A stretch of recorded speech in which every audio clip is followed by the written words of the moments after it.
And other records released are also giving us new details about one of the two men who have been charged criminally, former UCISD Police Chief Pete Arredondo.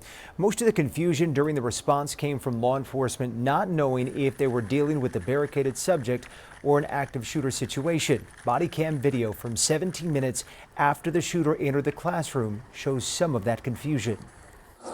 Kids in there with him? I don't know where Chief's at. Chief's right there. I mean, like kids, anybody? We don't know. No? Okay. News 4 San Antonio's Jordan Elder is live in Uvalde with more on Arredondo and what the videos show with him. That's right. Former Chief Arredondo, as well as former Officer Adrian Gonzales, are expected to face trial for their roles in the tragedy. And as of right now, that trial will take place here in Uvalde. But Gonzales' attorneys have now filed a motion to move the trial, saying they want it to be fair. I spoke with Arredondo's attorney, Paul Looney, today. He says he's still deciding whether he wants to follow suit. Here's a piece of that conversation. I go back and forth.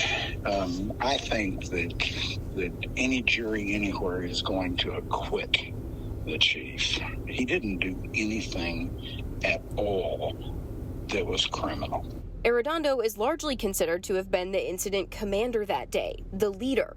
But like we've heard in report after report, the situation was treated as a barricaded subject, not an active shooter. In the new video released by Uvalde County, you hear Arredondo negotiating with the shooter. Sir, this is Arredondo with the school district police. Can you please put your firearm down? We don't want anyone else hurt, sir. In your examination of this, where did that idea of a barricaded subject start? He was inside a locked or presumably locked room that you couldn't see in. That's the definition of a barricaded subject. Now, he could have also still been an active shooter. At any given time, you have to parse that at such a fine level that it's a distinction without a difference. But investigators don't agree with that. The Department of Justice report calls that misclassification, quote, the single most critical tactical failure in the incident response. Those experts say an active shooter with access to victims should never be considered and treated as a barricaded subject. Arredondo's attorney says they already had access to all the documents and footage that our station and the public are now viewing. He's calling for all the other agencies to release their documents too. It needs to be completely available to anybody that can use it constructively. For the life of me, I cannot see a state security interest in any type of secrecy in anything in there.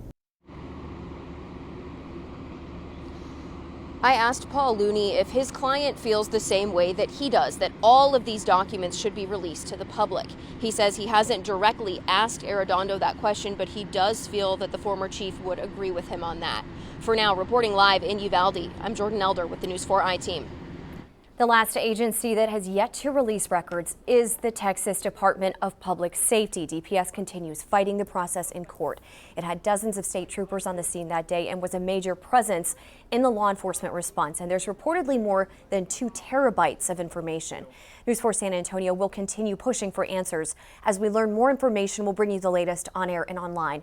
You can also find more on the records release on our website,